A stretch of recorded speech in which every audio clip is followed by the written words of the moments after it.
is Satan the anointed cherub of Ezekiel 28:11-19? Because of verse 14, they think this has to speak of Satan before his fall. Here's where I'm going to challenge that assumption. Ezekiel 28 in the Greek version. The Hebrew version of Ezekiel 28 is later than the Greek version. In the Hebrew Old Testament, in Ezekiel 28:14-16, the king is said to be the cherub, right? He is a cherub, right? What about the Greek version, folks? Here it is in the Greek. Here's the shock. From the day that thou was created, thou was with the cherub. Bam! The Greek version says he was with the cherub. He's not a cherub. Verse 16 in the Greek, and really scratch your heads.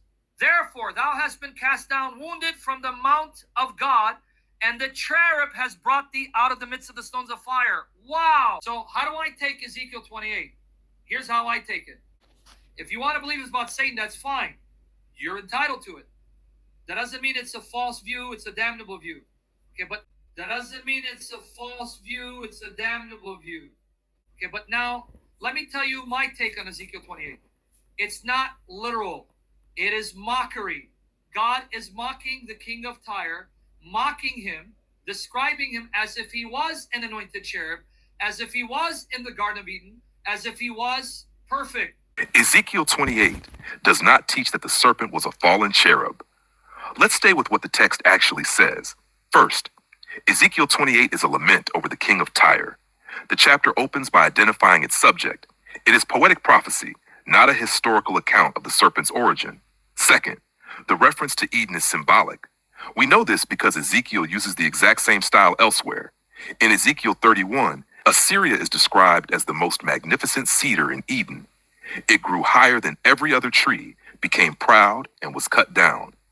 No one believes this means there was literally a cedar tree standing in the Garden of Eden that became arrogant and was destroyed. Everyone recognizes this as poetic imagery describing the rise and fall of a kingdom. So why treat Ezekiel 28 differently? If Assyria was not literally a cedar in Eden, then the king of Tyre does not have to be literally a cherub in Eden either. Third, the serpent of Genesis is never called a cherub. Throughout Scripture, the serpent remains a serpent or a dragon. Cherubim are a completely different class of heavenly beings associated with God's throne and sanctuary. The Bible never identifies the serpent as a cherub, not once. Fourth, Genesis gives no indication that the serpent was originally an angel who had already fallen before deceiving Eve. Genesis simply introduces the serpent as the most crafty of the beasts God had made. The idea that he was a fallen cherub is not found in the text. It is read into the text. Finally, Revelation 12 does not place the dragon's fall before Eden. The order of events is unmistakable. First, the woman gives birth to the Messiah. Then the child is caught up to God. Only after that does war break out in heaven. The dragon is defeated and cast down to the earth. That means Revelation 12 places this expulsion after the birth and exaltation of Jesus, not before Adam and Eve.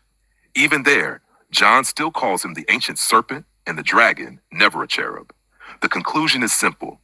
Ezekiel 28 is a poetic lament about the king of Tyre, just as Ezekiel 31 is a poetic lament about Assyria. Neither passage teaches that the serpent or dragon was once a cherub in Eden. That doctrine does not come from the prophets or the apostles. It comes from later speculation, popular imagination, Hollywood, and certain early church fathers, not from the biblical text itself.